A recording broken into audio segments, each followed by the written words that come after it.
Океј, добре дојдовте на 25-та дружба на Фет Алумни.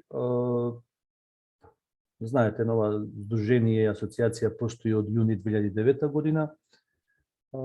Функционира со тоа што последниве 2 години одравме некој модул на дружби кои што требаше се одвиваат во живо, еднаш месечно.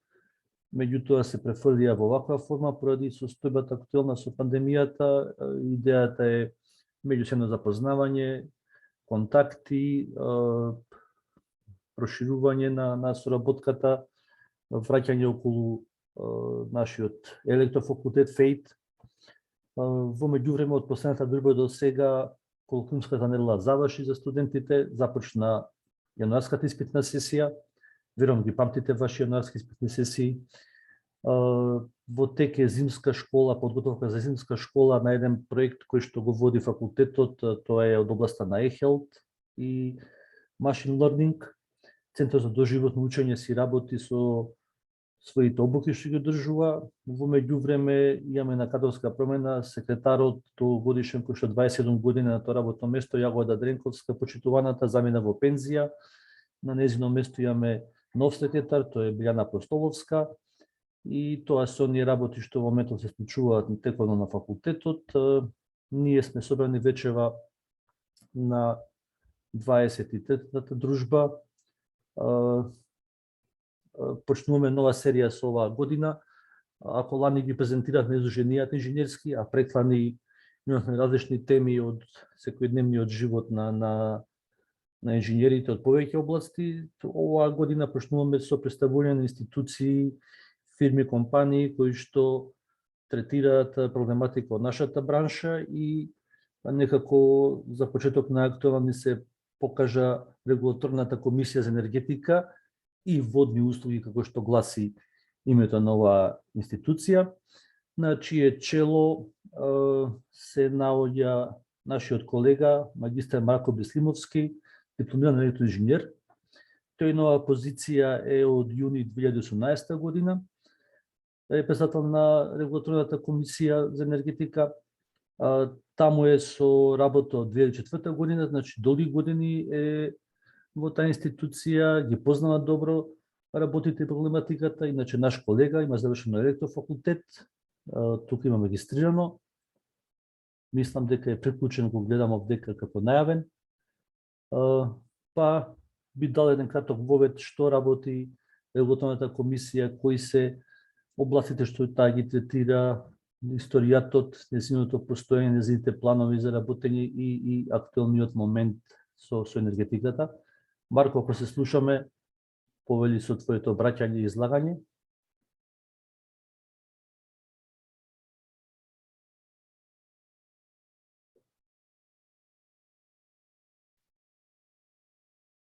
Ако будем приклучен, само момент да видим да нема некој проблем со конекцијата.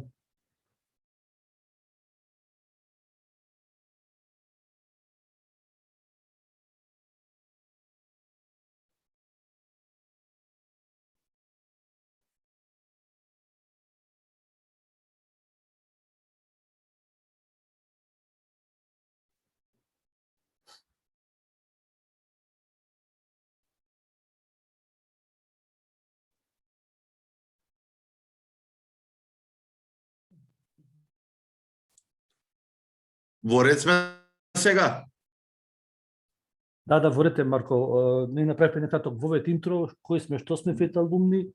Регулаторната комисија најавивме и тебе како наш вечерашен гостин и пред се колега. Па така би сакал едно вака твое излагање, што работи регулаторната комисија, незиниот историјат, проблематиката која што третира и актуелниот момент со состојбата со енергетиката во државава. Тоа беше до сегашниот дел од нашиот вовед, да кажеме. Па, добро вечер ушеднашка и повели подивимот е твој. Добро вечер, благодарам за поканата. Ве поздравувам.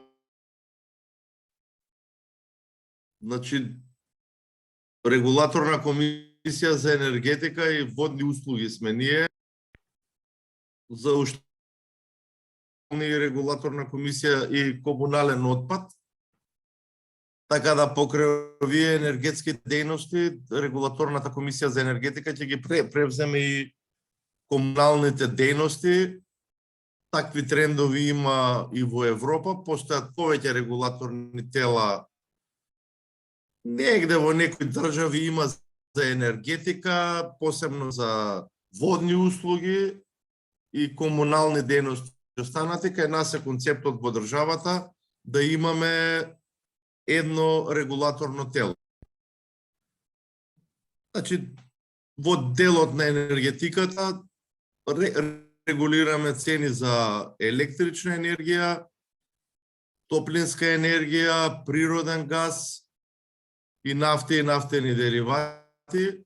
Во делот на електричната енергија најбитно ни е да регулираме цени за пренос и за дистрибуција на електрична енергија.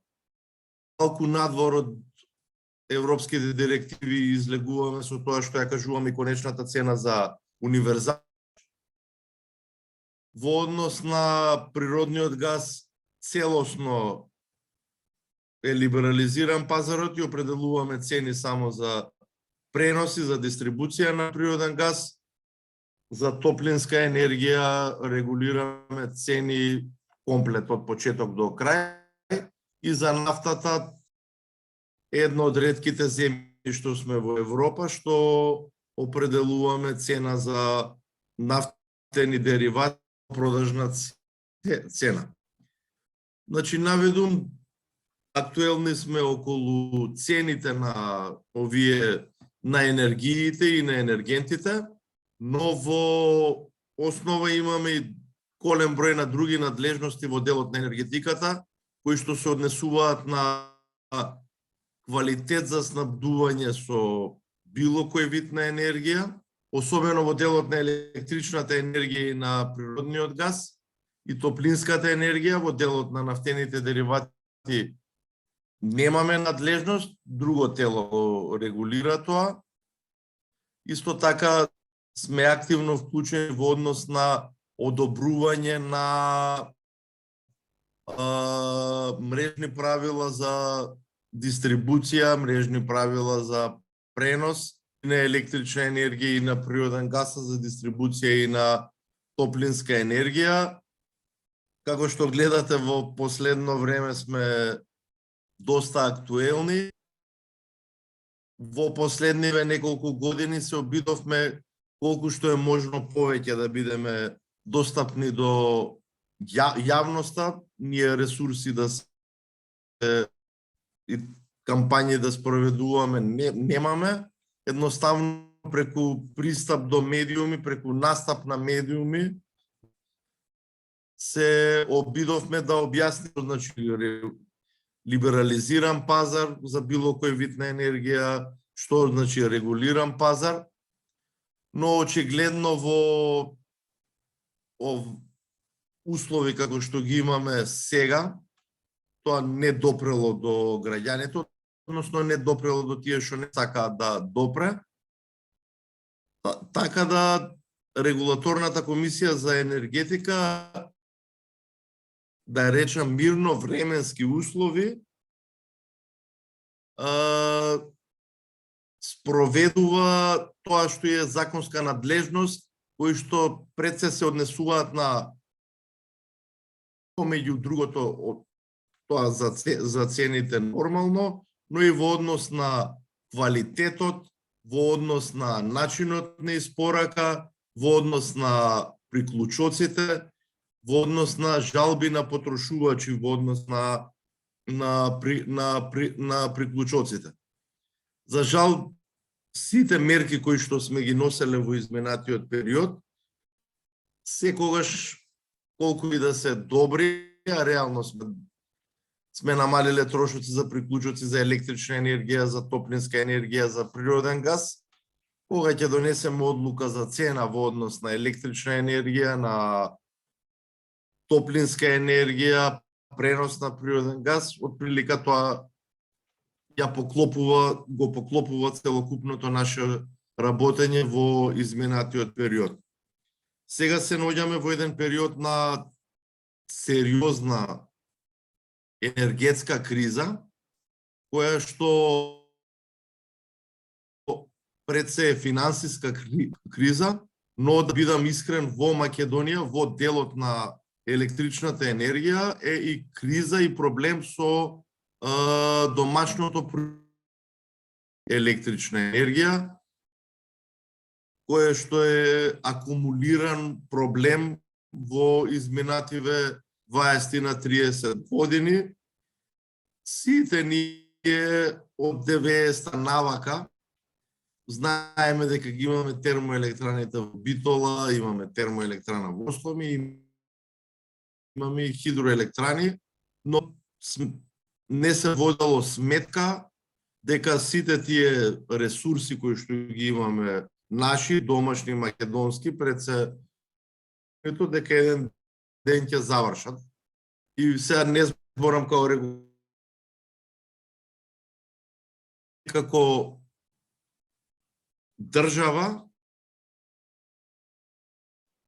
сега са криза и за да не се предизвика ценовен шок пред се кај домаќинствата, државата за да го смири, за да го колку може да го изгаси овој пожар, вака начално ќе потроши околу, по моја проценка, околу 250 милиони евра, а тие 250 милиони евра сега ќе ги потрошиме од прилика пол две.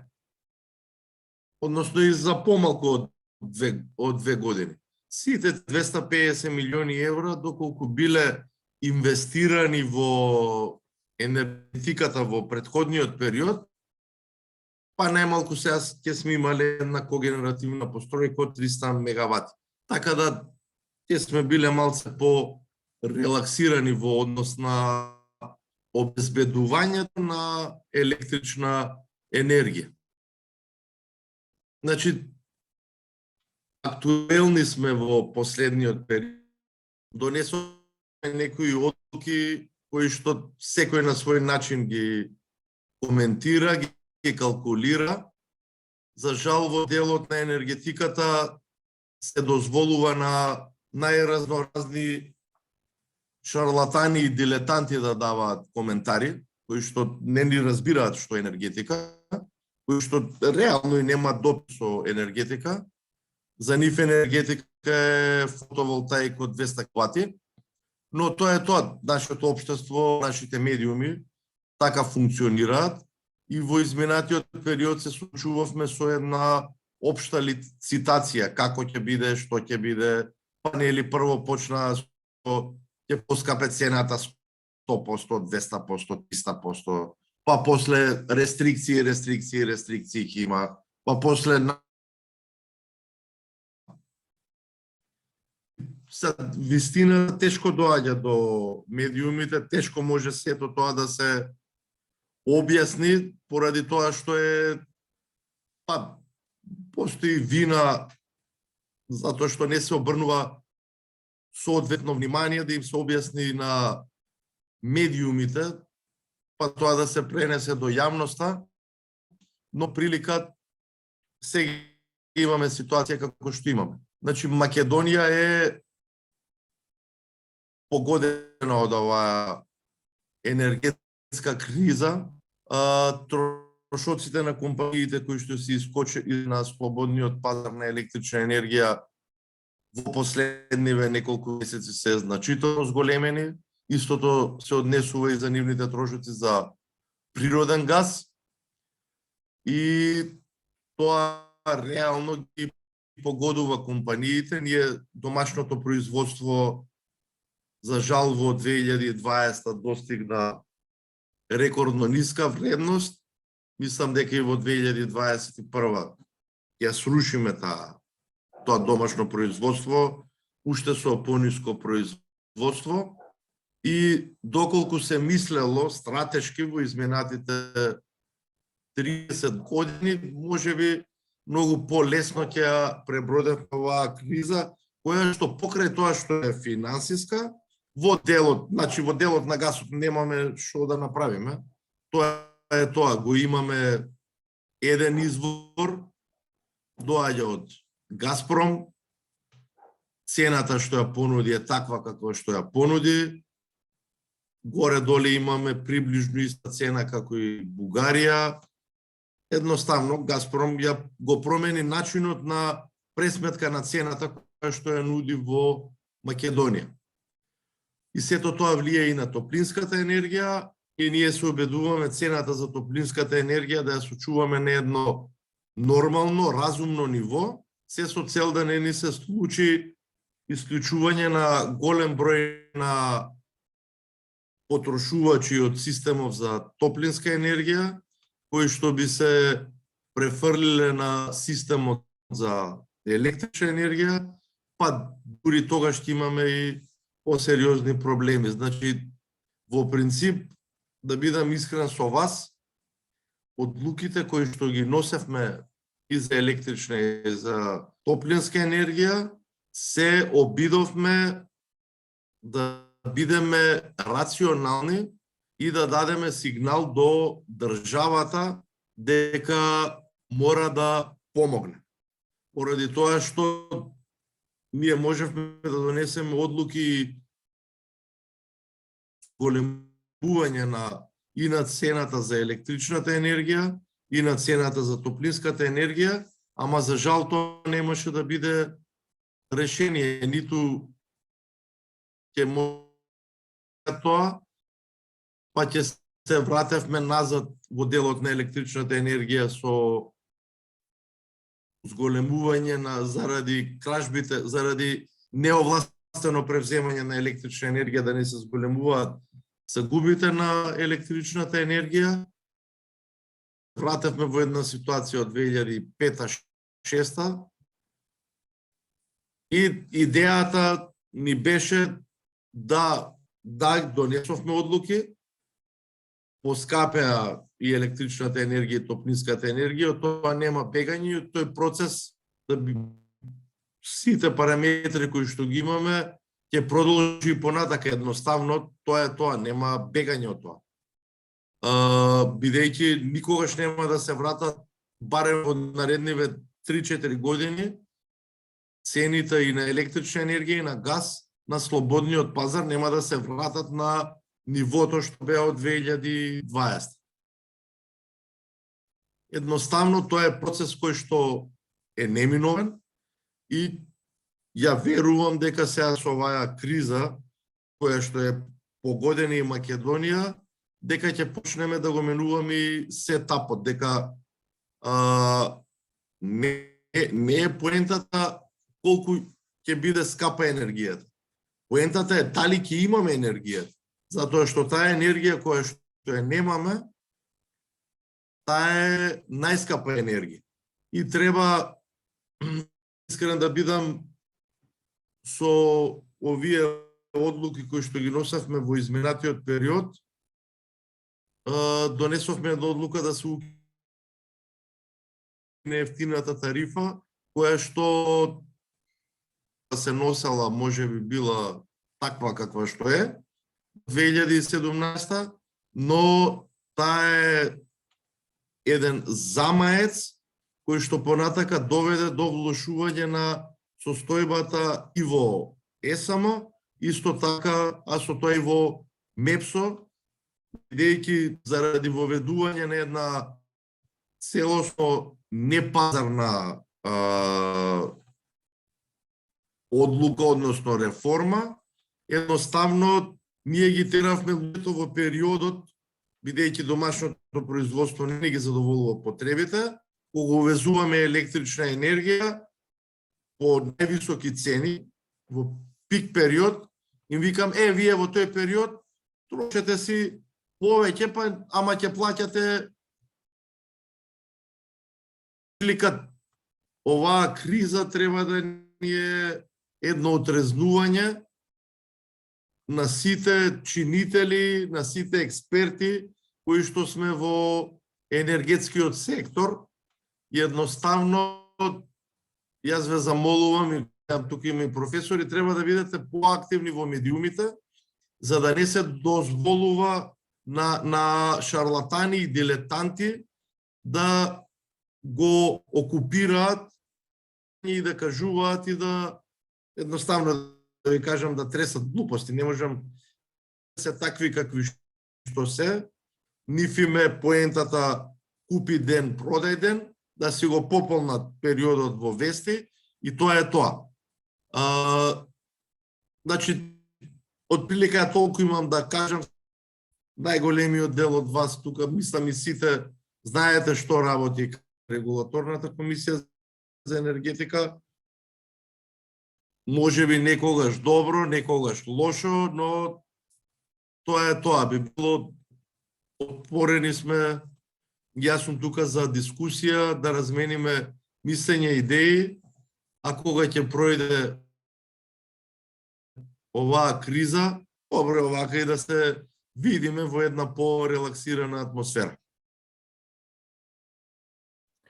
Да, ти благодарам за добриот вовед. Малце имаше сецкање во однос на конекцијата, меѓутоа верувам дека се следеше добро. Да, идејата е малце да продискутираме оваа тема од повеќе агли, од нашиот агол, да кажеме, стручен. Како електроинженери, убави поенти даде, посочи што се неколкуте болни точки, но ја не би должел би го отворил подиума сега за коментари, дискусии. Гледам дека тука имаме и доста професори баш од тој смер, имаме и колеги завршени со таа проблематика и луѓе што се засегнати на некој начин. Повелете, подиумот е отворен за коментари, дискусии и прашања.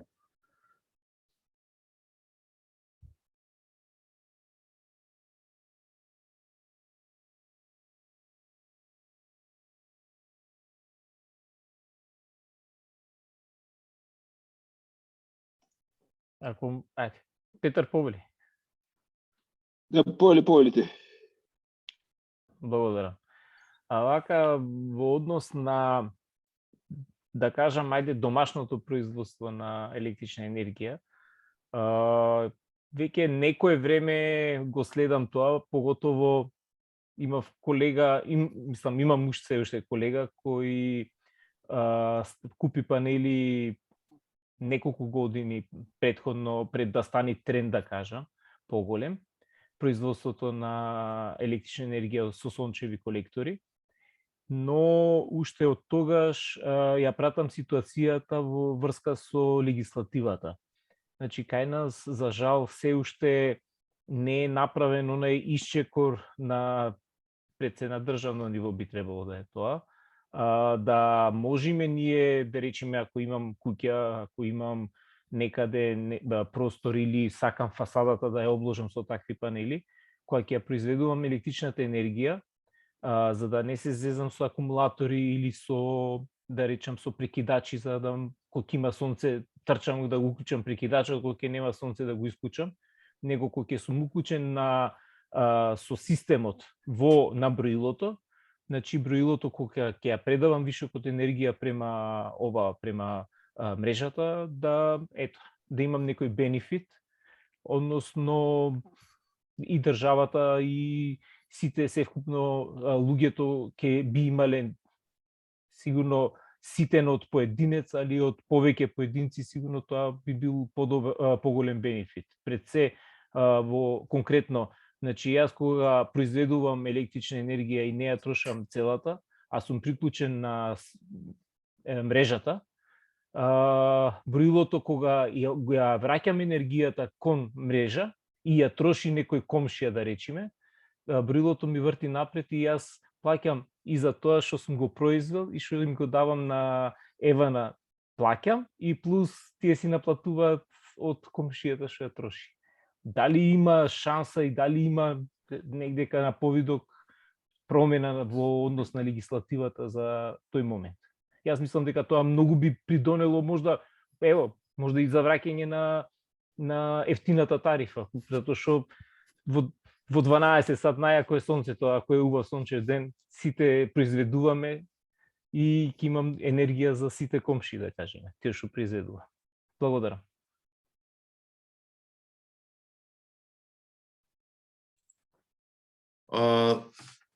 Ова прашање и сега е решено со правилник за обновливи извори, каде што и сега во Македонија пред 2-3 години се дава можност да се постават фотоволтаични панели на секое домаќинство. И дозволена снага која што може да се инсталира е 4 киловати и при тоа се водени искуство од други земји. Ова го донесе Министерство за економија, но ќе се обидам да ви го објаснам. Значи, може да се постави до 4 киловати. При тоа, овие домаќинства беа обврзани да отидат на слободен пазар на електрична енергија, така да кај нас тоа и сега можеше да функционира. Немало оваа мерка функционира 2-3 години. Има околу тие податоци што ги имам од Евана, некаде има околу 1000 домаќинства кои што го користеле тоа. И при тоа, овие фотоволтаици кои ќе се постават на куќата, имаат обврска да плаќаат и за мрежарин. Поради тоа што тоа е праведно решение, затоа што не можеме сите да ставиме фотоволтаици на крововите и нема потреба тие што немаат фотоволтаици на крововите да плаќаат за користење на дистрибутивна мрежа за тие што имаат на крововите.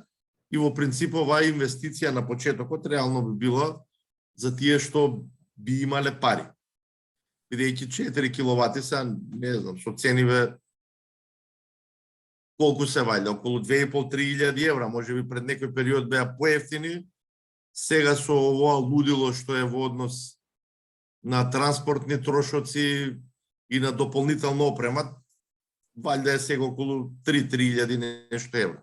Значи, концептот беше тој од државата кој што беше понуден, за жал не беше промовиран соодветно, така да фотоволтаици може да се поставуваат. Инаку во тој дел за ефтина тарифа, тогаш ефтина тарифа не ви ни треба, поради тоа што во тој период кога има сонце, повеќе ќе произведувате и тоа е тоа.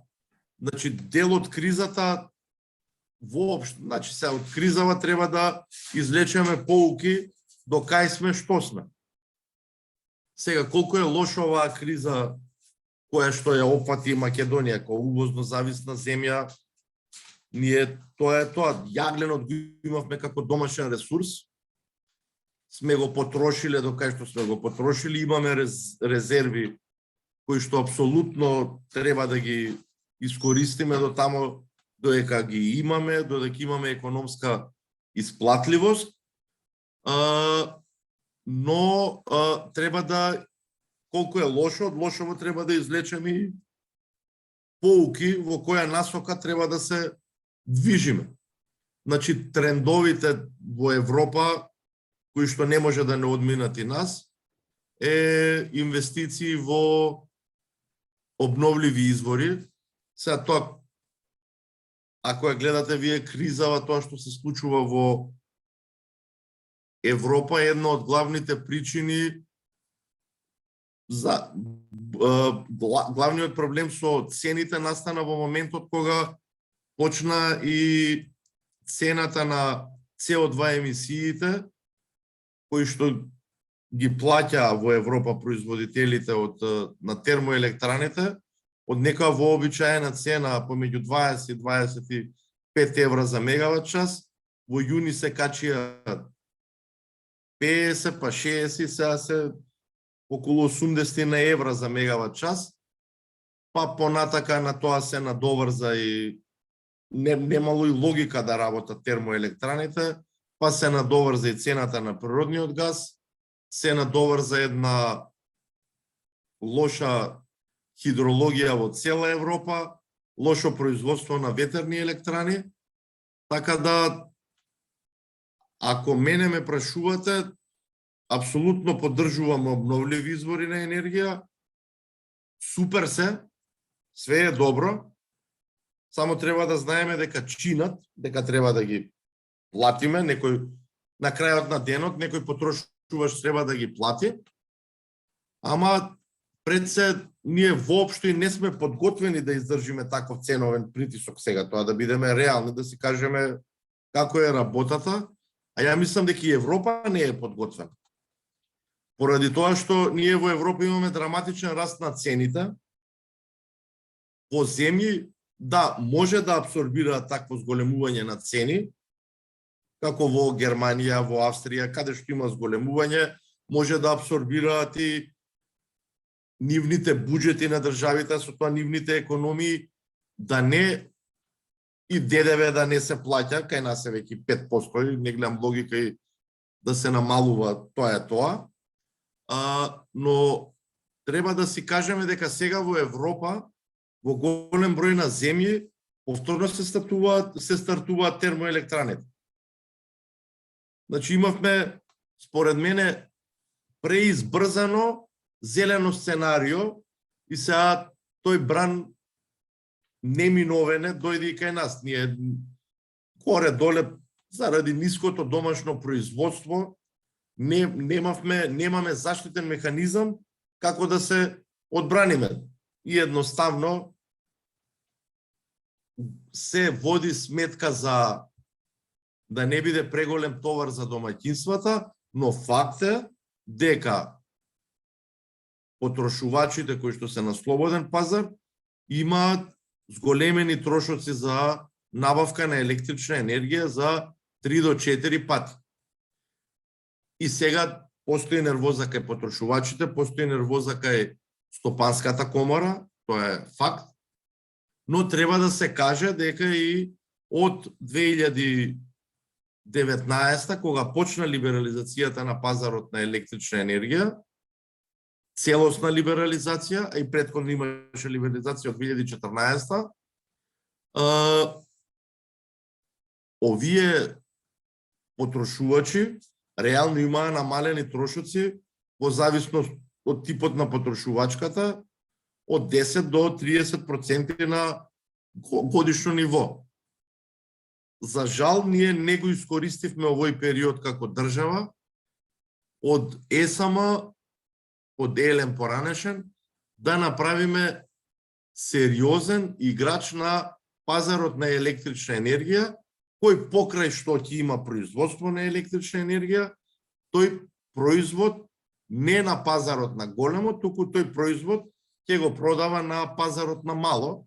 Инаку во регионов, ако ги анализирате овие компании, во Хрватска ХЕП така функционира активен на пазарот на мало и на слободниот пазар, исто така и во Србија, исто така и во Чешка, исто така мислам и во Романија, во Босна е така, во двата дела на Босна, исто така и во Словенија, така да ние прво што треба да го направиме покрај овие мерки кои што треба да се за фотоволтаици на кровови, кои што да, ќе помогнат, но ние треба главниот суштинскиот проблем да го решиме, портфолиото на ЕСМ како наш најголем производител и кој што има потенцијал и да тргува со електрична енергија, максимално да го подобриме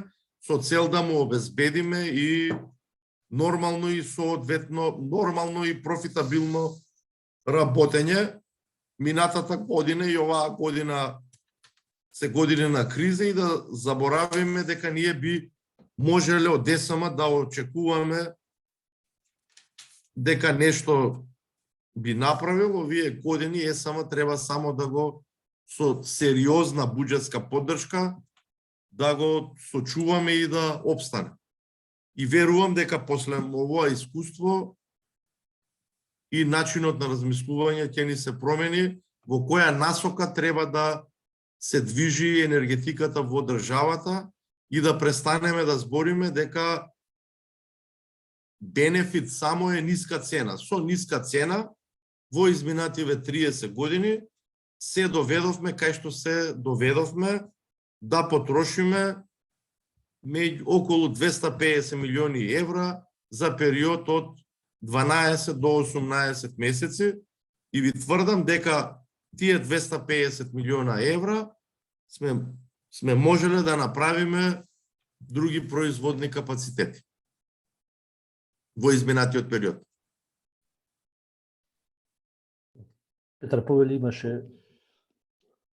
Здраво, Марко. Јас имам 3 прашања, па може на сите на кратко или некој да скокнеш.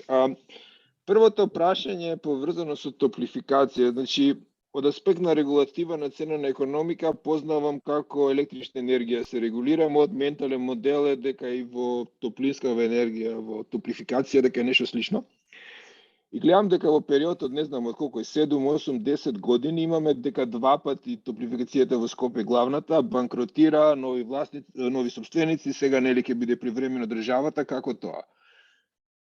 Тоа е начелно доста чудно, бидејќи претпоставам дека логиката на цените на кои се дека треба да биде, дека да се обезбеди стабилен бизнис кој дава некако стабилен профит на собствениците, но е нешто прилично чудно како состојба. Не знам дали тука нешто би можел да коментираш исто со оглед на тоа дека нели дека осетливост на функцијата. И две прашања добро, за тоа после другите две прашања се за надлежностите на комисијата. Може за првото? Може. Поздравија Ана, да поздравиш многу. Јас и сестрата на Петар заедно учевме во исти клас во средно. Значи, во делот на топлинската енергија, регулативата е иста ценовна регулатива како и за електрична енергија. Тоа е тоа. Значи, ние имаме, сам малце сакам повеќе да зборам за овоа, значи во 1999 година за прв пат се прави приватизација на да речеме една енергетска дејност. И тогаш топлификација е приватизирана. И не знам од кои причини, вајда бил тогаш таков законот, ние имаме само едно парче е приватизирано, тоа е парчето за производство, односно за топланите. И понатака имаме дистрибутивна мрежа, цевкиве низ кои што проаѓа топлината и имаме снабдување. Претпоставувам дека тогаш бил таков законот и така било само за топланите. Ако според мене уште тогаш требало да се приватизира и производството, и дистрибуцијата, и снабдувањето, имајќи во предвид дека ова е малце поразличен систем од електричната енергија. Во електричната енергија имаме конкуренција, имаме увоз, ама овамо тоа е. Тоа што е производство, тоа е тоа. Производството го врзуваме исклучиво за потрошувачката што имаме од другата страна. И сега топлификација и сето тоа си функционираше и прв удар на системов има во 2008, кога доаѓа до драстичен раст на цените за тогаш мазут користеше топлификација, поради пораст на цените на нафтата. Тоа беше негде во тек на 2008-2009, расте и цената на мазутот и имаме драстичен пораст на цената на топлинската енергија и регулаторната комисија за енергетика тогаш носи едно поскапување од 60%. И понатака има едно намалување во тој период и се воведува еден концепт што е исправен во зградата да се наплаќа врз основа на измерена топлинска енергија во целата зграда, а понатака таа се класифицира, се дели врз основа на квадратите кои што ги има секој стан, но за прв пат тогаш се воведува концептот да се мери топлинската енергија кај секоја зграда. И тогаш заради тие драматични промени и цени и заради една несреќна одлука на Уставен суд со кој што се поништува еден акт како услови за снабдување за топлинска енергија донесен од 90-тите од градот Скопје, имаме енормен број на потрошувачи кои што почнат да се исклучуваат. И Сето тоа придонесе во еден период до 2012 година цел овој сектор да не е стабилен. Се исклучуваат се повеќе потрошувачи, фиксните трошоци се исти и цената од прилика да биде во некој, да не биде исплатлива, да речам, за домаќинствата. Во 2012 во целата оваа приказка влегува БЕК на начин како што влегол, значи имаме реална ситуација, таа е БЕК има добиено право да работи и со топланите во Скопје и со дистрибутивната мрежа, а со тоа и снабдувањето, и тоа започнува да функционира. Веќе до тогаш сите топлани се приклучени на природен газ и освен со некои екстремни исклучоци, од прилика цената на, поради да речеме една стабилна цена на природен газ со трендови на намалување, се стабилизира сектор. И во овој, исто така, во меѓувреме го имаме тето кој што е приклучен како бенефит на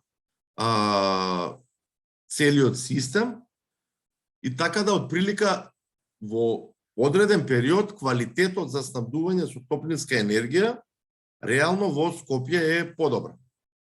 Ако сакате, има и други параметри во однос на загуби, кои што од 19-20% во 2012, сега се на некаде околу нешто над 10%, 10,2, 10,3, не ме фаќате за збор. И имаме потрошувачи кои што добиваат услуга, и тоа од прилика до крајот на годината го одржувавме и дојде до нагол пораст на цената на природниот газ. И тоа сериозен притисок ќе ни прави врз цената, и се уште ни прави. Значи, тука имавме опција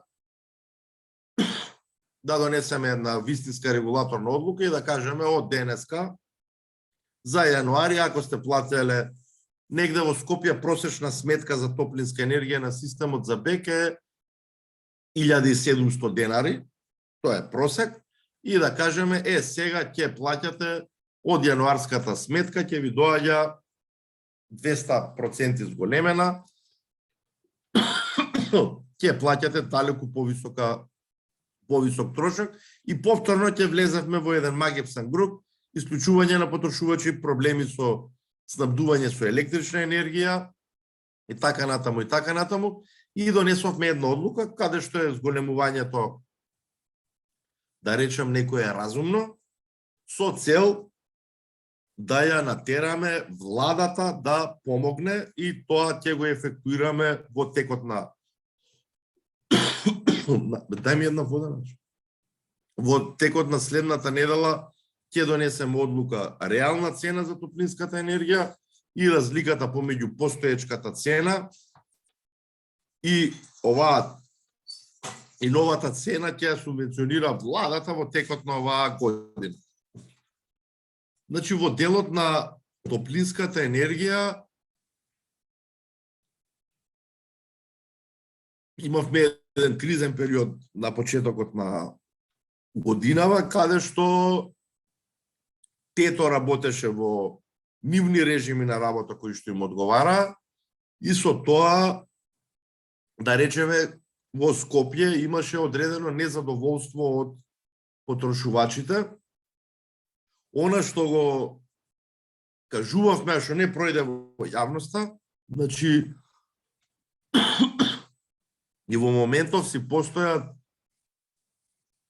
соодветни правила, да, ако во некој стан температурата била 19,5 степени, ќе се добие соодветно намалување.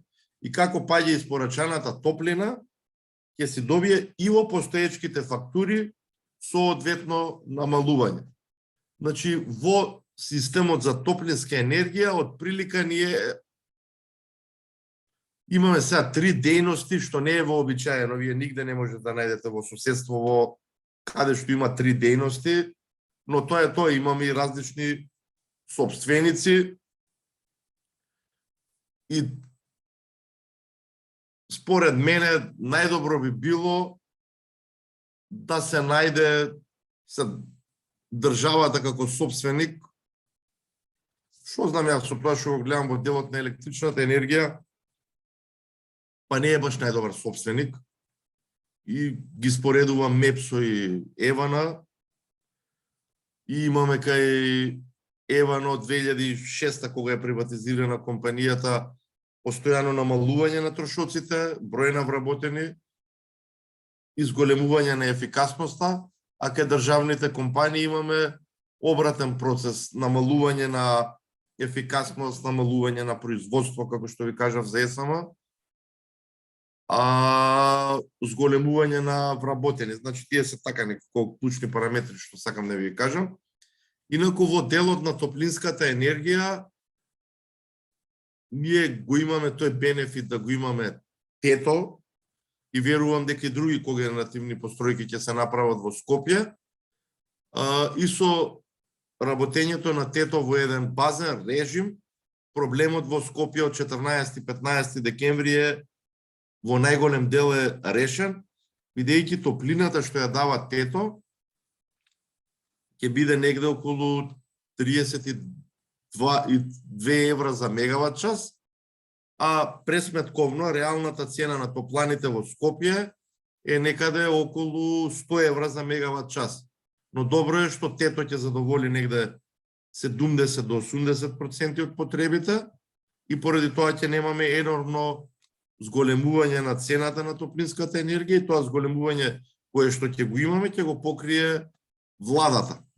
Но треба да разбереме дека да имаше револт во текот на јануари, го прифаќам. Кажувам дека тоа што не е испорачено нема да се плати, доколку температурата не е соодветна, ќе има намалување на нивните сметки. Но она што сакам да го кажам е дека температурата во Скопје може да биде од 20 до 21 степен Целзиусов. Тоа е тоа. Тоа се трендовите во Европа. Ние најголеми жалби имавме од таму од каде што од 25 степена дошла на 21-22.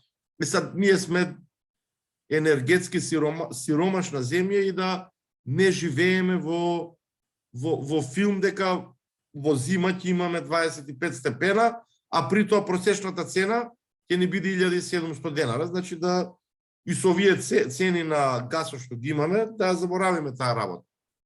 Она што се прави интензивно е да се обезбеди во зградите каде што има хоризонтални каде што имаме хоризонтални системи, не вертикали како во старите згради, да се постават калориметри. И на тој начин да се влие на самите потрошувачи да си ја регулираат својата потрошувачка, за да имаме некој поправеден режим отколку сега, затоа што сега да се мери во секоја зграда, но јас може да инвестирам во нови прозорци, во било што, да си ја намалам својата потрошувачка, но таа намалувањето на потрошувачката нема да биде само за мене, туку ќе биде за сите станови во зградата. Значи, секторот за топлинска енергија ни е малце климав поради тоа што имаме 3 дејности, имаме 3 компании кои што работат со опрема која што им е дадено право за користење врз основа на договори. Сега во моментов има и реални нов собственик во производните капацитети во топланите, така да ни престои еден период кога ќе треба се ова да се регулира и стабилизира. Но главниот проблем е што имавме, кога имало проблеми со топлинската енергија, е зголемување на цени на горивото кој што се користи за производство на топлинска енергија. Фала, во интерес на времето, на крај, ако има време, второто прашање околу одговорноста, или накратко, ако има време, на крај да кажеш следното. Почнува да расте цената на енергенсите пред неколку икс месеци. И сега Да. како бизнис јас можам да решам да купам форвард по финансиски пазари, како на некој начин однапред да платам финансиски за да стабилизирам цената на подолго време. Тоа не се случи.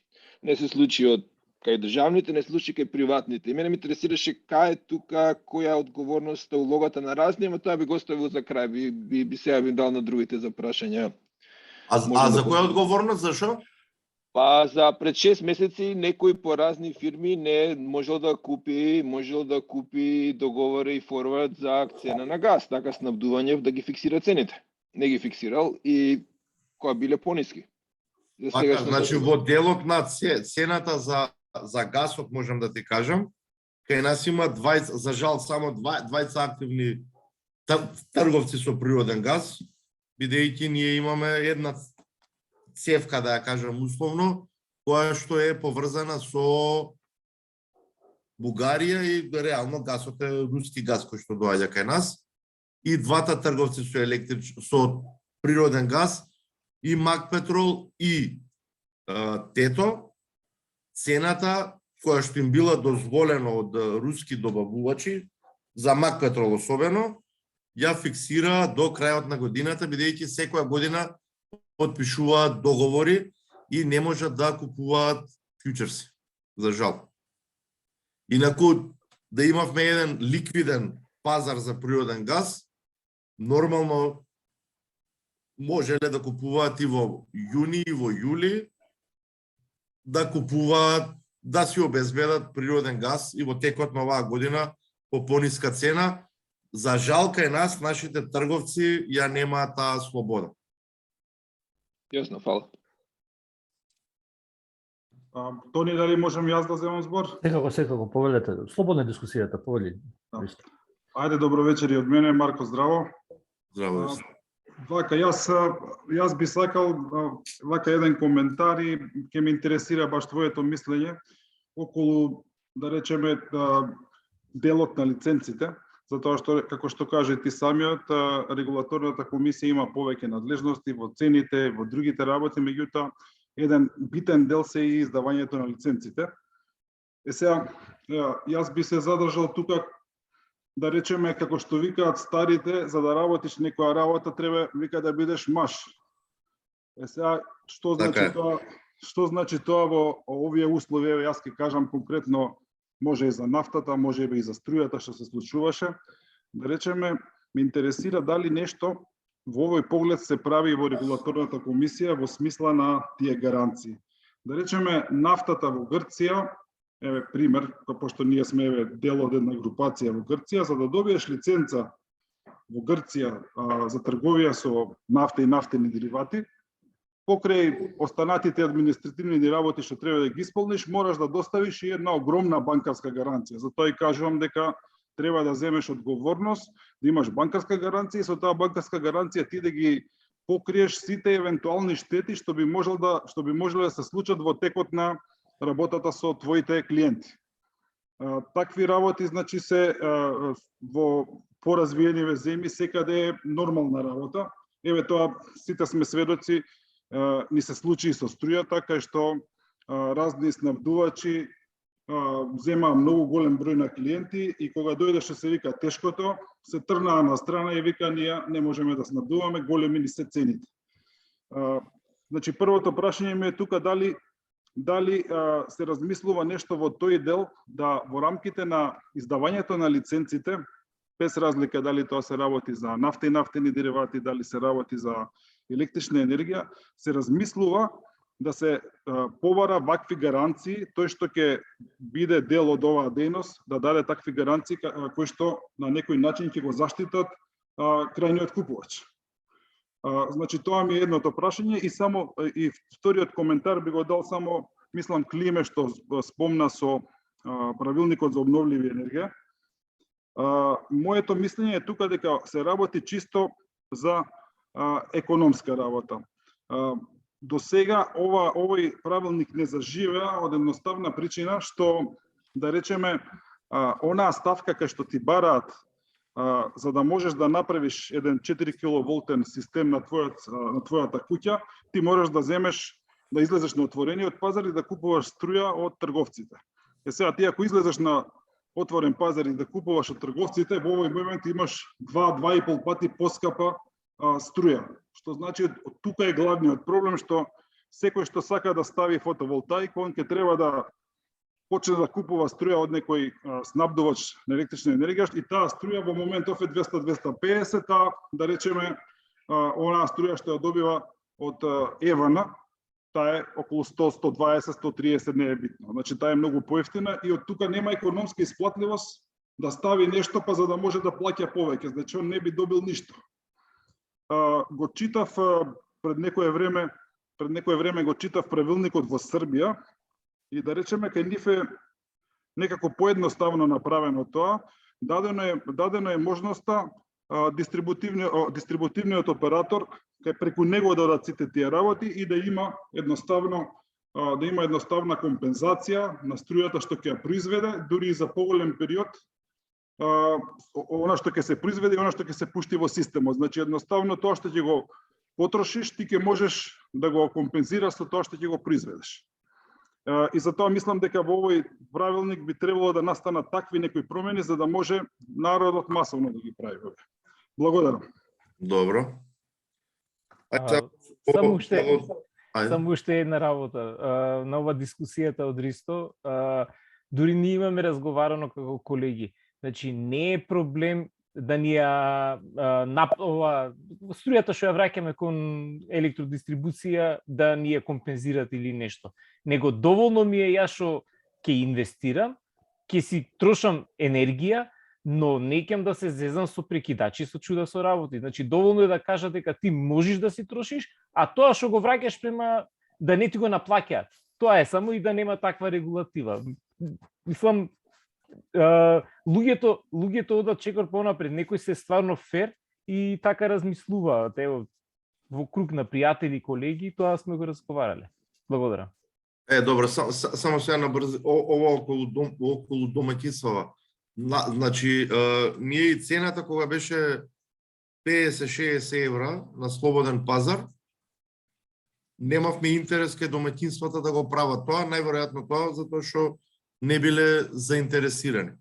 Поентата зашто е тоа така направено е малку од малку ЕСМ да го ослободуваме од обврска да обезбедува електрична енергија за домаќинства и за мали потрошувачи кои што решиле да останат на регулиран пазар.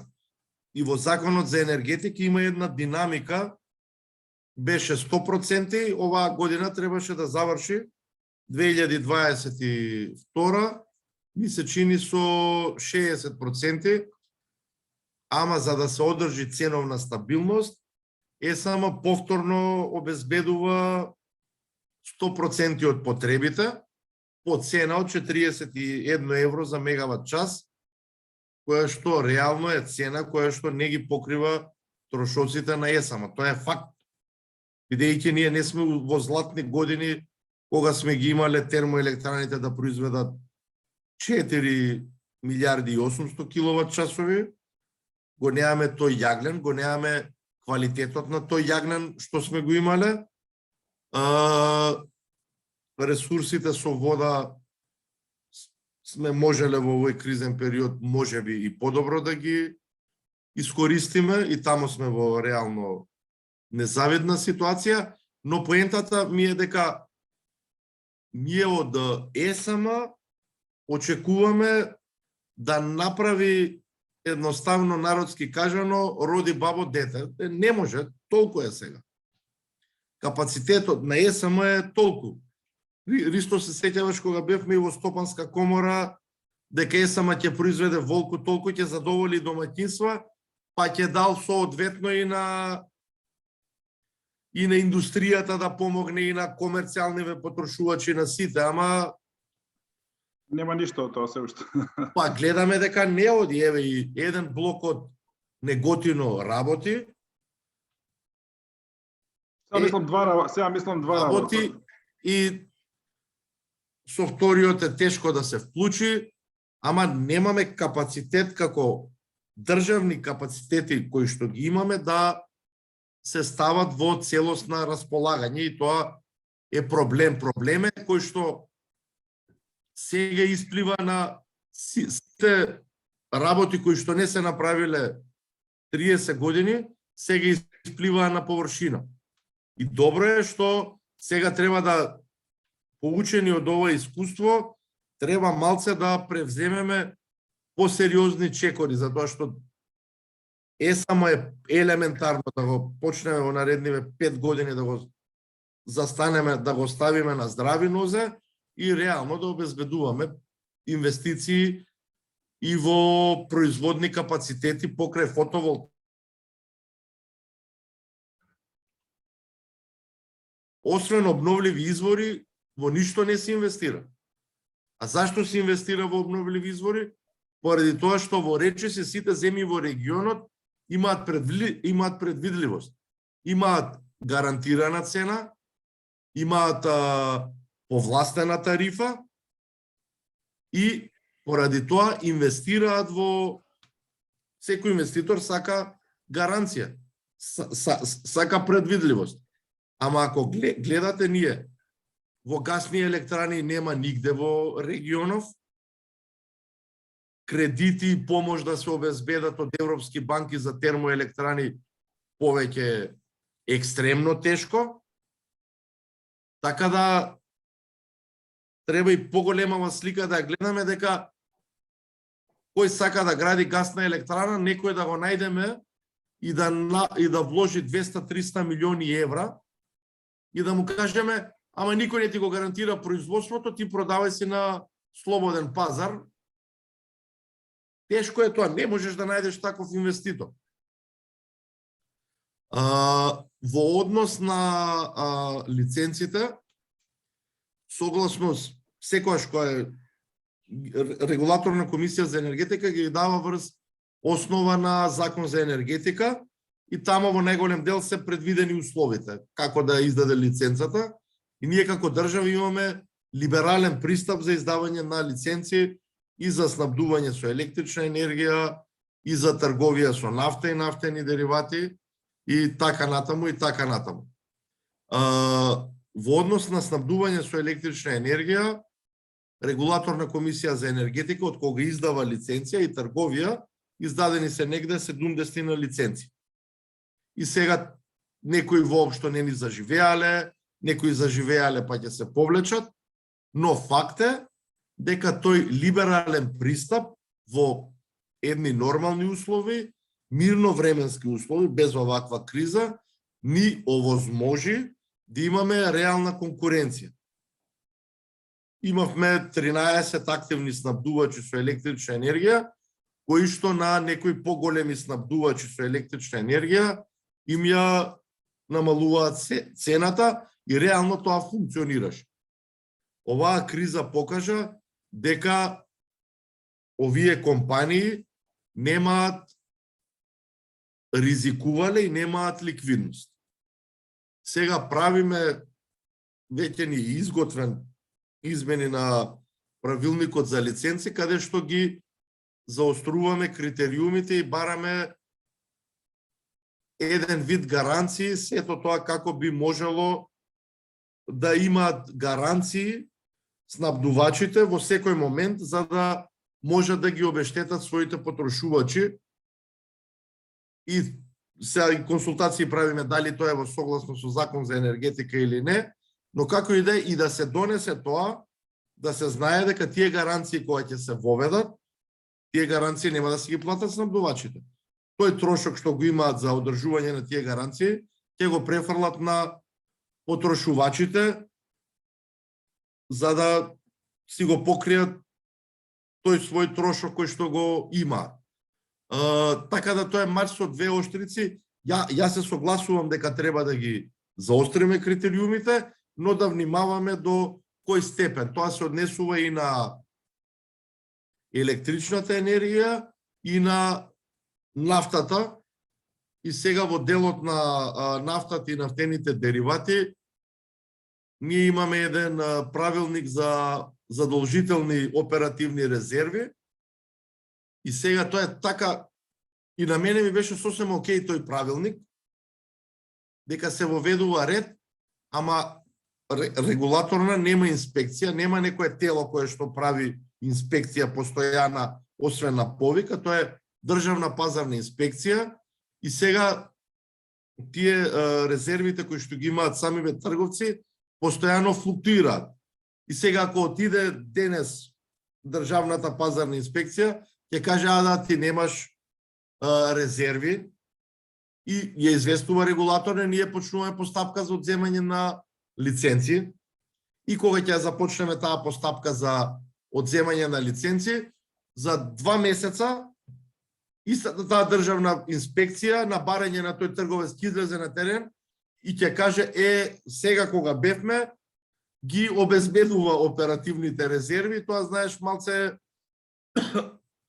да нас ни прави проблем во работата, а може едноставно да се реши со акцизни складови.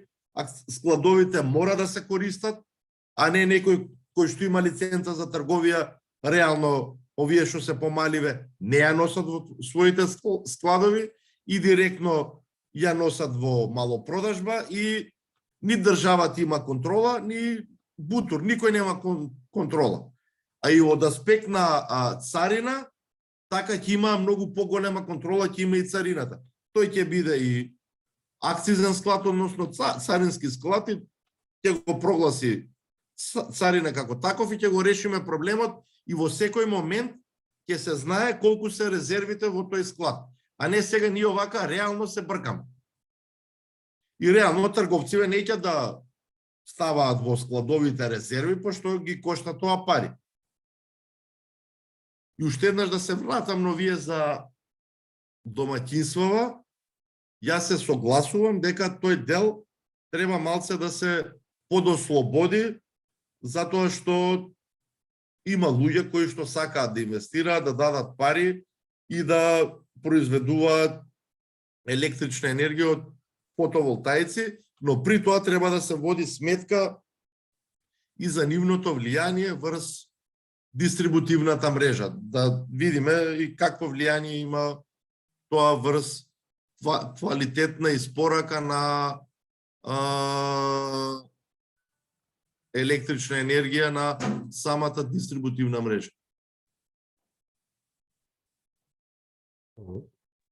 Благодарам за истинскиот одговор и објаснување, Марко. Поведете професор Талески, гледам дека бара збор. Да, Манџук, здраво на сите. Марко, добре дојде. Добар си. Добар се виделе одамна.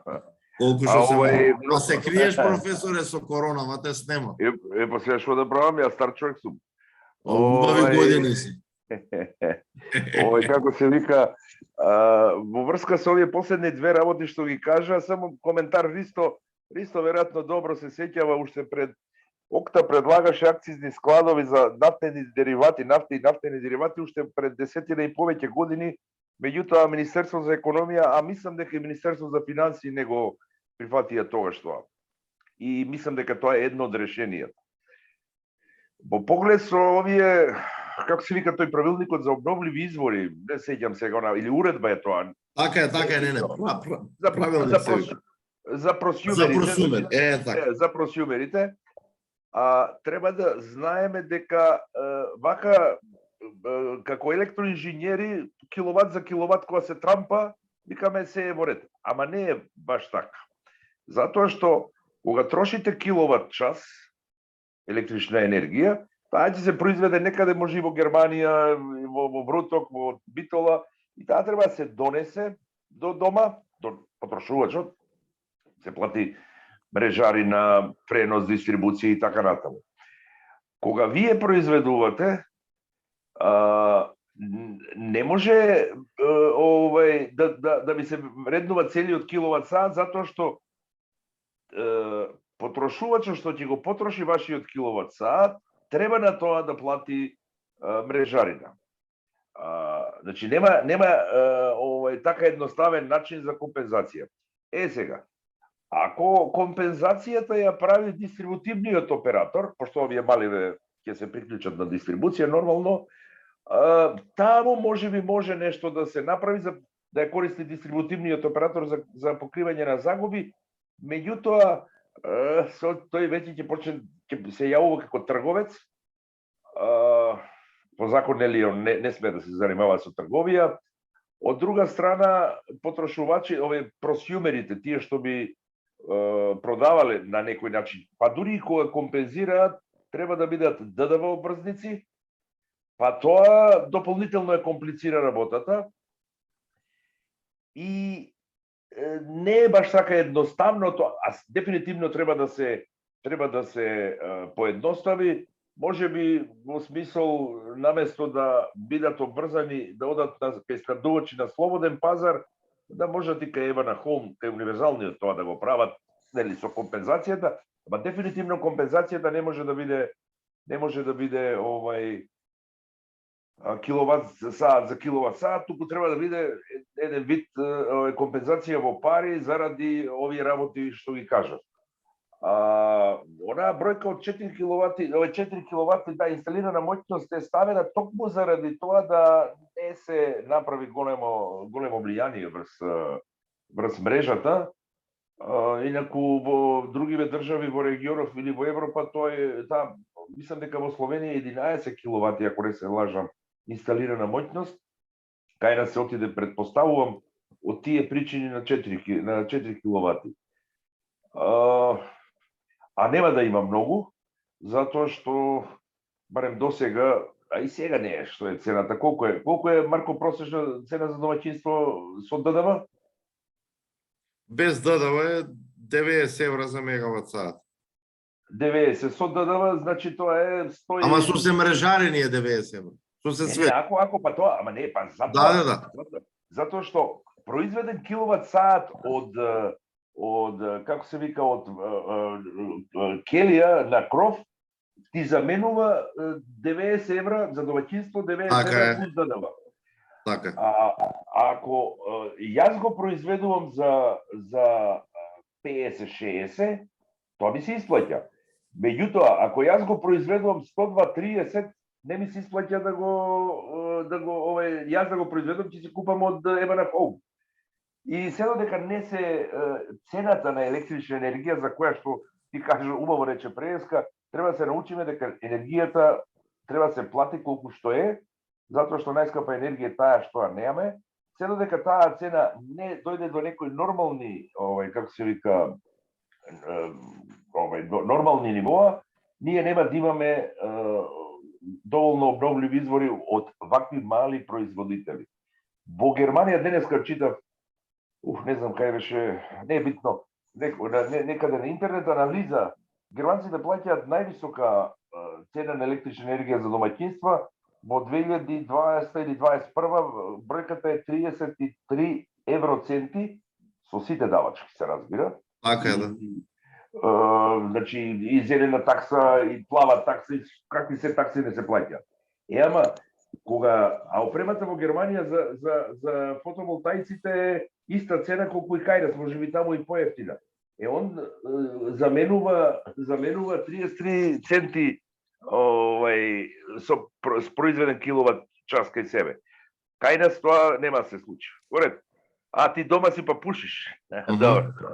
Поред, фала многу, Марко. Одговорите ти се одлични. Мислам, и презентацијата. Фала многу на сите. Фала, професор. Фала. Професорката Борозан бараше збор, поведете, професорке.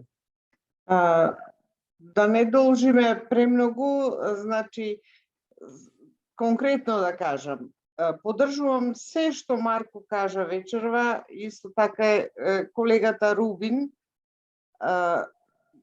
Проблематиката е толку комплексна што не може просто да се одговори, значи Климе коментираше нешто, сакаат прозумерите да имаат, да се произведуваат и све да им биде супер. Меѓутоа, работата не е толку едноставна, колку што одредени групи било на потрошувачи, било на производители, корисници од различни групи, сакаат тоа да го представат. Секој очекува за себе најголема корист. Не е тоа толку едноставно, пред се во врска со користење на преносната и дистрибутивната мрежа. Тоа го плаќаме сите заеднички и кај нас се уште можеби третиот пакет за енергетика на Европска унија не е во потполност имплементиран во врска со мрежните правила кои што се донесени од Европска унија, а камоли сега се како нова легислатива се уведува и четвртиот, условно да го наречам, пакет чиста енергија за сите европејци. Така да не е тоа баш така едноставно како што Климент кажа, јас произведувам и му давам на комшијата. Не е тоа баш така. Затоа што во пазарните односи некој потребите на комшијата, некој снабдувач веќе ги определил во својот, па плаќа баланс на енергија и така натаму. Ние професорите кои ќе почнеме да зборуваме, обично тоа трае 45 минути, сега да скратам, има многу за дискусија тука. Меѓутоа се јавив за збор пред се да му честитам на Марко во овај интерен круг на заинтересирани лица и експерти од областа, како последниве години, а особено последниве месеци, се бори со негативните коментари од јавноста во врска со енергетиката. Затоа не треба само знаење кое што го поседува Марко и искуство, туку треба и челични живци, јас му честитам. И исто така сакам да му се извинам лично на Марко вака во некоја јавност,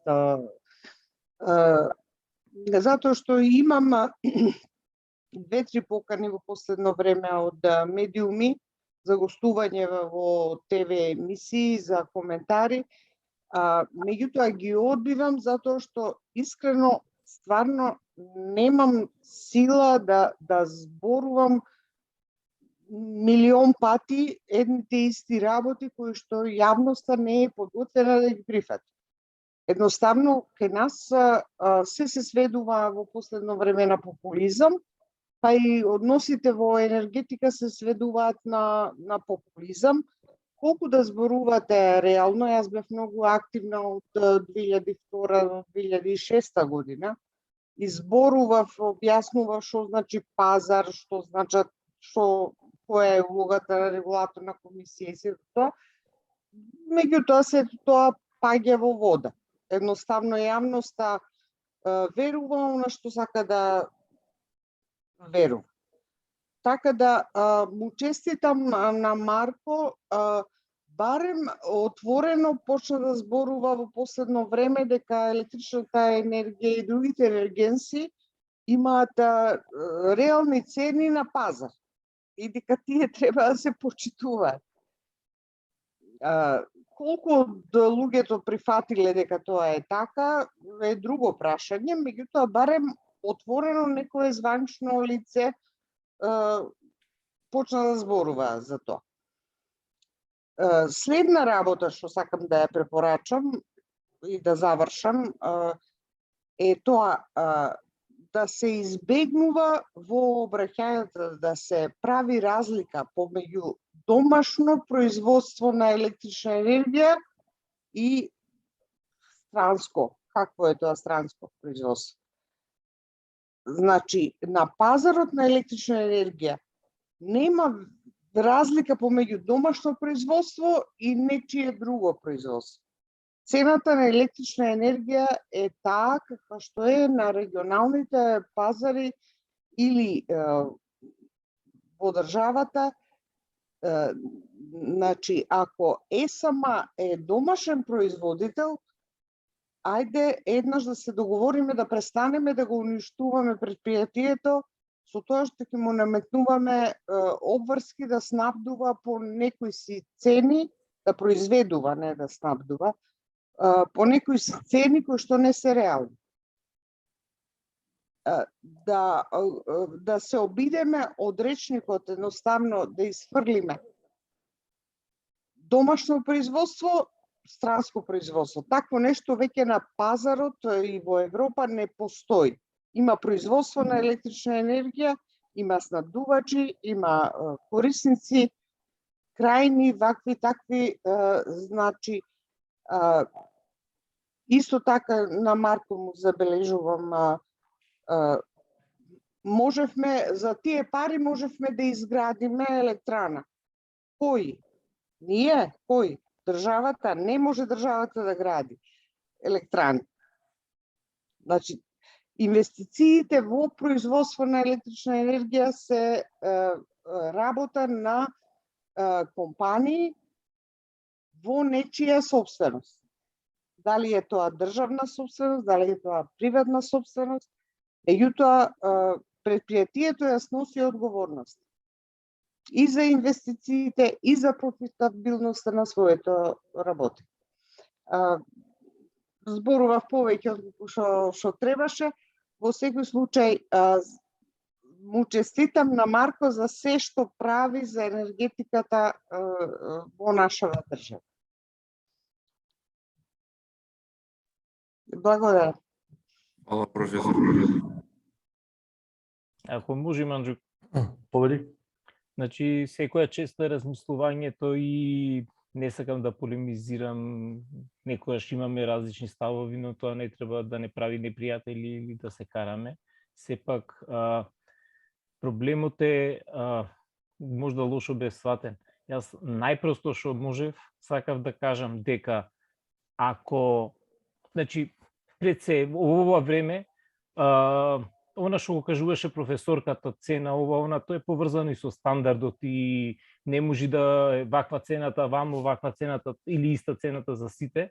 Сепак секоја држава си има своја политика. Ево, кажавте Германија дека е најскапа цената, кај нас можда е поевтина и така, најверојатно е поевтина, од ова што го изложивте, но во врска со ова што сакав да што го нагласив. Значи, во ова време пред се луѓе што имаат малку повеќе пари, сакаат, ајде, од X причини да придонесат во нешто.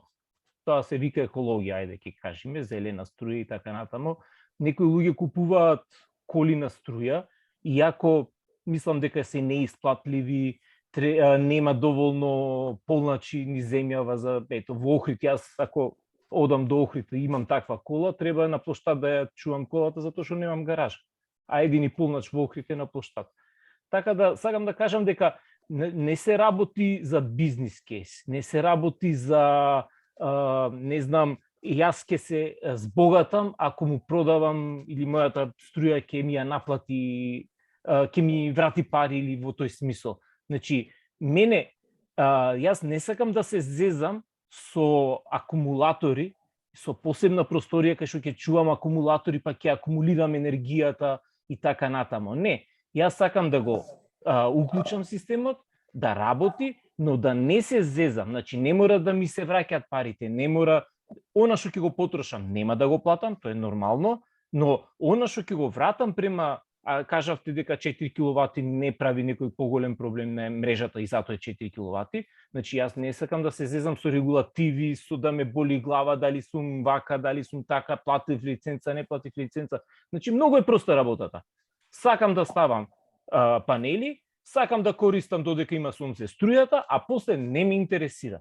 Значи, затоа што, пак ќе кажам, луѓе денеска инвестираат што имаат пари во таква работа, затоа што знаат дека нема бизнис во 4 киловати. Тоа е. Благодарам. Благодарам. Ти ме, професор Талески?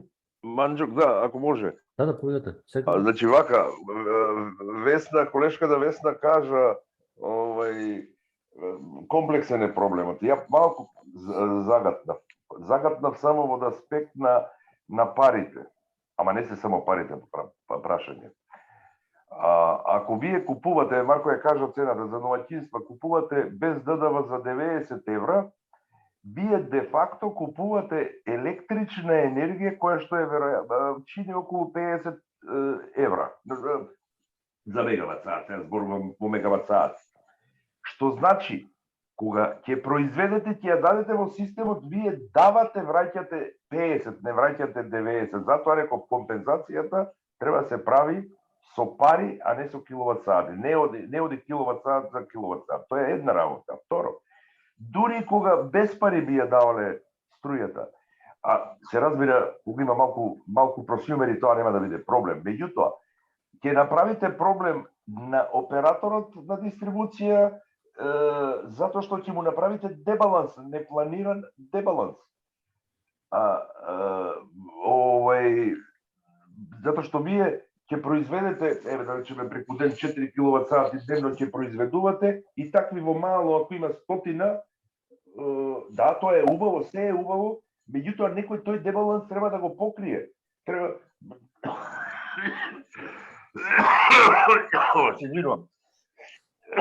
некој, а тоа ќе биде или дистрибутерот или снабдувачот, треба да го стави вашето производство во балансна група за да се покрие дебалансот. И затоа како се вика, ако сакате да имате комодитет, како што колега да кажува комодитет, тој комодитет се плаќа на еден или друг начин. Еден од начините е тоа дека малку е процедурата или постапката или формалностите се малку посложени.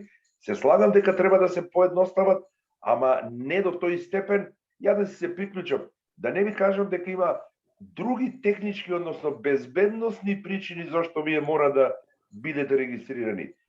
По закон и по мрежни правила, вие не смеете во електрична мрежа да имате без дозвола, без знаење на дистрибуција, да имате генератор приклучено. Дали дизел агрегат, дали мало хондиче за како се вика, за мали потреби или овакви фотоволтаици. Добрата страна кај фотоволтаиците заради тоа што инверторите ги прават така да кога ќе снема напојување од мрежа, тие не даваат енергија во мрежа од безбедносни причини. Ќе се придружам на она што Весна го кажа за Марко. Марко исклучително сложена, комплексна и тешка задача има во месеци. Кажа многу работи и веројатно и на друго место кај што треба да ги кажал, ги кажал. Само треба да водите сметка дека регулаторна комисија не креира политика. Регулаторна комисија само таа која што треба да се грижи на фудбалското игралиште, судии се они на еден вид, да има фер плей и сите да работат, и сите да играат според правилата на игра. Регулаторна комисија не ги креира правилата и за жал тука државата, политичарите преку ЕЛЕМ, во случај во последниве години преку ЕЛЕМ, за да не оди цената многу високо, колку ЕЛЕМ ја продава? 40 евра, ЕЛЕМ ја продава струјата на Евена Хом за 40 евра, а фьючерсите за 2020 година, 2022 се извинувам, за цела година базна енергија е некаде околу 200 евра по мегават саат. Значи цела година да купувате 8760 часа да купувате енергија, да склучите некаде договор на ова берза во Унгарија е некаде околу 200 и нешто евра. Сложени се работите. И едно прашање за Марко само на крајот, ја да не претерам. Марко, слушнав, не знам од каде или кај го слушнав тоа, дека, а може и некаде на телевизија тоа го кажале, се спрема некоја промена на тарифникот за домаќинствата и скалести цени за потрошувачка на електрична енергија. Дали е точно тоа? Па правиме анализи за воведување на блок тарифа, доколку може да помогне блок тарифата. Ја мислам дека потрошувачка. Да, може да помогне, но сега се разбира тука блоковите како ќе се направат, тоа е друга работа, тука треба анализи се прават. Да. Значи точно е ова што го слушам. Добро, благодарам. Точно е да правим. Добро, фала. Благодарам, професоре. Некој друг за прашање, коментар, дискусија? Тони, јас само уште ова да го би сакал да додадам. Мислам дека и Марко го напомена, ама ја би сакал еве да го дообјаснам. Значи, тие 250 милиона евра што се потрошени за ова, не само за нови капацитети, меѓутоа еве прост пример. Тие 250 милиона евра, да речеме, се доволни да се отвори еден рудник. Што би значило кога годиниве наназад би бил отворен рудникот во Живојно. Сега немаше да одиме да купуваме и да бараме од Косово, од Грција, од било каде, него ќе имавме домашна сировина. И тогаш ако ја споредиме производствената цена, во секој случај ќе имавме многу поголем бенефит. Благодарам. Благодарам, Христо. Јас можам само да сумирам сето ова што го кажавте како професорска фела Аристотис и исто во таму во енергетскиот, да кажам, бизнис. Ево и Марко што го кажа, значи повторно е дамка на нашето време каде се избегнуваат да се прашаат пред се или да се формираат комисии во кои ќе земат главен збор професорите, луѓето од фелата, за да ги креираат политиките, но не само да ги креираат политиките, после тоа треба и некој да ги прати тие политики кои се донесени од таа фела за да ги спроведе, за да не настанат такви работи.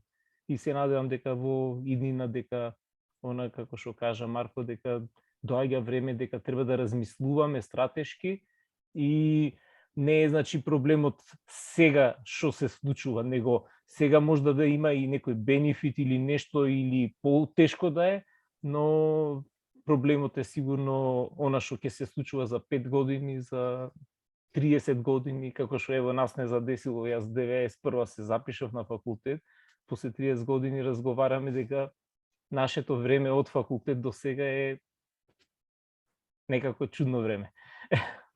Па тоа е стратегија, може ни недостига стратегија и понатаму ја сеќам 92 професорот покоен Бошевски кажуваше рек бито либо до тогаш и тогаш јаглен, треба се размислува за понатаму. Тоа беа него изборуваше 1992 година. Значи можеби ни фали стратегија. Океј, начнавме на деликатна и голема тема енергетиката. Ако нема никој друг за коментар, збор, полека да завршуваме оваа дружба. Што знам за Манџук, да? јас Да. и последнава реченица што ја кажа, а и пред тоа Климе што го кажа. Политичарите, мислам, моето искуство до сегашно што ја кажува. Политичарите не сакаат да слушаат тоа што им се кажува, односно и не треба да бидат во тие комисии и така назамо професори, треба да бидат луѓе што ги знаат работите. Меѓутоа, политичарите не сакаат да ги слушаат луѓето што знаат, политичарите сакаат да направат систем во кој што ќе биде, како се вика, гласачите ќе бидат среќни за да ги гласат на следните избори. И како резултат на тоа, нити Живојно е отворен, Брод Гнеотино како така работи или не работи. Проблемот е во тоа што ние имаме стратегии, значи се креира основната енергетска политика, секој 5 години се прави стратегија за енергетика, па има од време на време и обновување. После тие стратегии се прават програми за имплементација на стратегиите и тоа се донесува на влада или во собрание, не знам која е точна процедурата. Меѓутоа, добро. Меѓутоа, проблемот е тоа што после тоа никој, ама буквално никој не се згрижи за спроведување на стратегијата. Зошто? Затоа што ако се спроведат или се спроведувале стратегиите како што треба, денеска ќе имавме малку повисока цена на електрична енергија, не многу, ама повисока, и немаше толку да бидеме погодени, затоа што и сега луѓето вика во Германија не се бунат они зашто немаат струја, се бунат што малку им е поскапа, или во Австрија или во другите држави. Значи немаше толку да бидеме погодени. Да не заборавиме 99-та година кога се приватизираше ОКТА и се условно речено на некој начин се либерализираше колку толку, не целосно се разбира пазарот за деривати, Цените, ако Ристо добро се сеќавам, од марка за литар бензин стана евро литар бензин, да не речам преку ноќ. Народот се научи. И не се бурат сега, како се вика, зошто цената на бензинот ги следи цените на нафтата на светските берзи. Тоа е нормално, се разбира. 20 години требаше да поминат. Уште еднаш ќе кажам, проблемот е што политичарите не сакаат да спроведат енергетска политика заради тоа што тоа не носи гласови и се разбира е многу тешка работа, не можете вие да изградите централа за една година, ви требаат неколку години и така натаму. Благодарам. Професор Хатаборозан, мислам дека бараше исто збор. Да, дигнав рака, па се предомислив, бидејќи повеќето од работите што сакам да ги кажам, веќе Рубин ги кажа. Единствено, последна моја реченица, среќни сме во државава, веројатно повеќето од граѓаните на државава не се свесни, што го имаме Марко како председател на регулаторна комисија за енергетика кој што ги разбира работите. И исто така има доволно сензибилитет да митигира, како се вика на македонски, митигира се да помеѓу различни интересни групи. Едноставно, навистина е комплексна проблематиката и не можеме да удоволиме секому во секое време. А на сите теми кои што вечерва беа потегнати, можеме да организираме посебни средби и посебни дискусии за да секој може да се го каже своето мислење. Премногу теми зафативме. Исто така, обновливите извори на енергија, она што Климе се залага, да, имаат перспектива, меѓутоа, не е тоа толку едноставно, не е праволински дека секој што сака да произведува од обновливи извори, дека треба да му се даде се што му текне на памет. Значи, комплексна е проблематиката, ќе продолжиме да дискутираме и понатаму. За жал, физичките средби се оневозможени во последно време, меѓутоа да оставиме дискусијата да остане жива и понатаму и да се собираме, се надевам следниот пат во поголем број. Благодарам. Благодарам, професорке. Океј, да завршуваме тогаш. Точно е широка тема начнавме.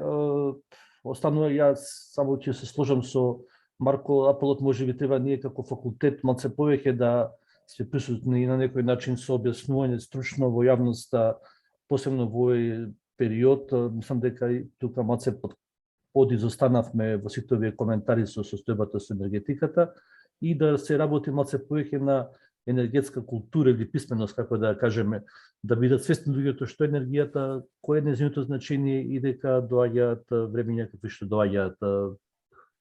Ви благодарам на сите, благодарам на Марко Беслимовски за твојното време, за тоа што вечева дискутиравме на една широка тематика, на вас присутните за учеството, за дискусиите, да ви посакам добро здравје и се гледаме на некоја следна наша дружба на Фейт Алумни.